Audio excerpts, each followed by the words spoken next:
Hey, good afternoon. I got a request to go over the dashboard on the CRF300L Rally, so I think we'll do that. Here's like a normal startup. You get your lights illuminate. There's either hazards or individual blinkers. You got your ABS light. It turns off once you get up to 6 miles an hour, and it calibrates. Got your high beam indicator. There's a coolant temp indicator on there, and then if we hold this, then we'll get ABS to the rear wheel off.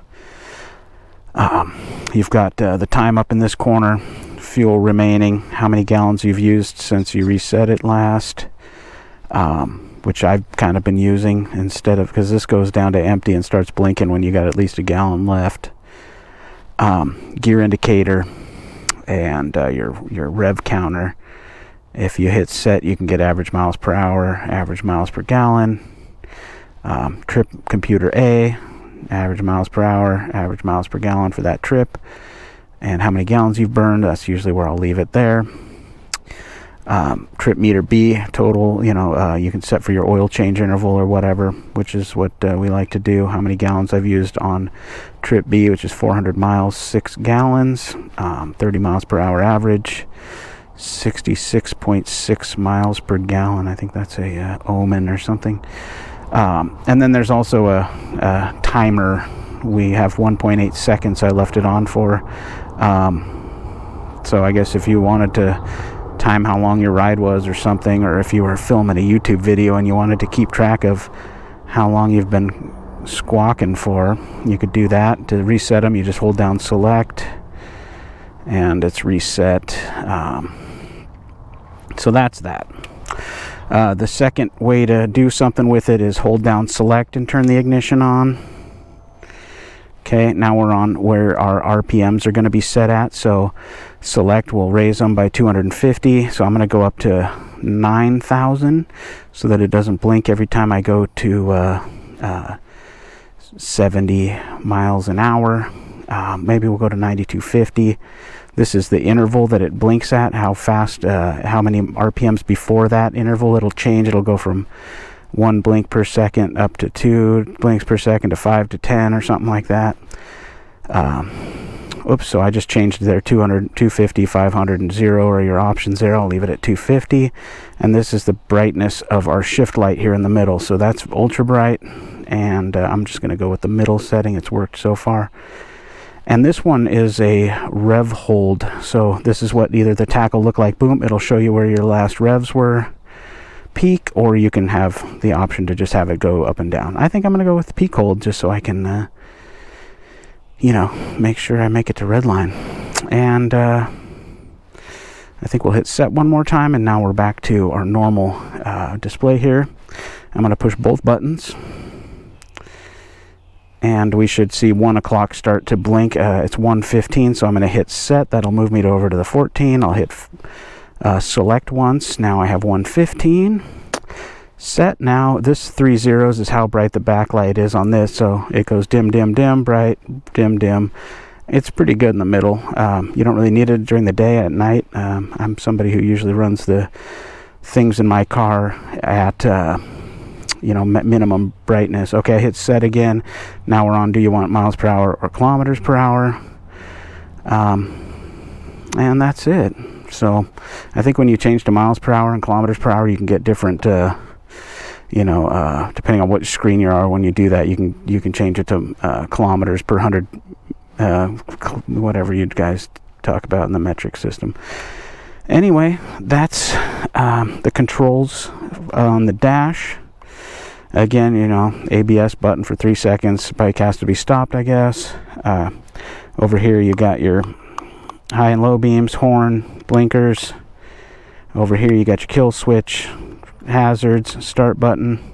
Pretty basic, but it's the same as my other Honda, so it's real familiar.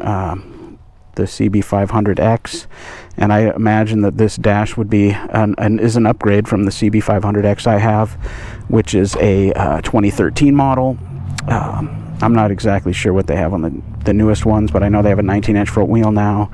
Mine's got 1717, and I've got the Rally Raid suspension on it with the 17-inch cast wheels, and I've done a BDR trip on it. It works okay, but it's just heavy. This thing is light steering and dirt bike feel, wider bars, a pretty equivalent wind protection, really.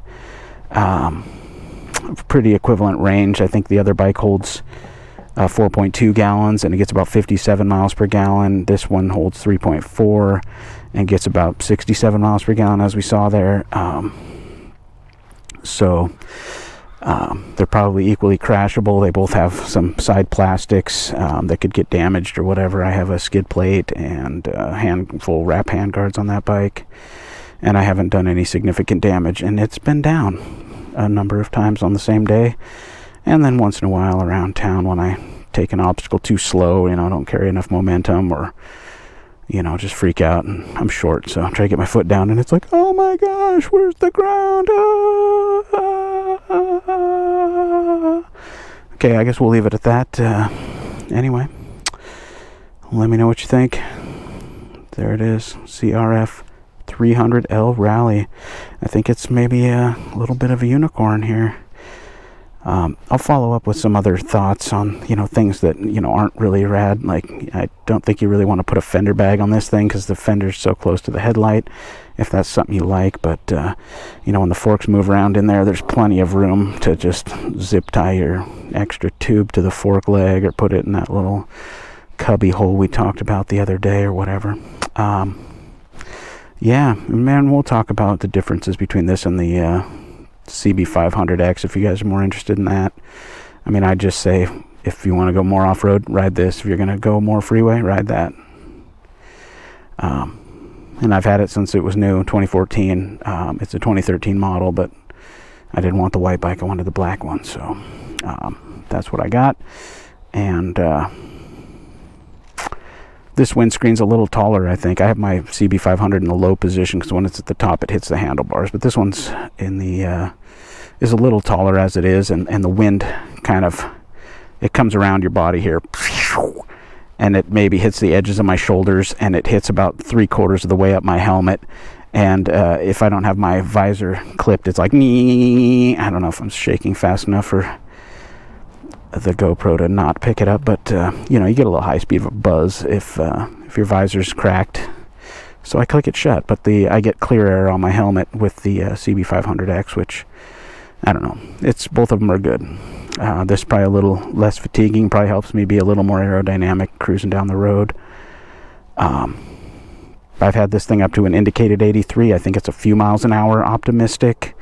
When I'm cruising through town, and I've verified with my watch I can do max speed on here, and it was a couple miles an hour, at 60 or something. It was showing I was going 58 on the GPS and 60 on the dash, something like that. So it's a little bit off, but not catastrophically bad, and I'm sure there's a fix for it, like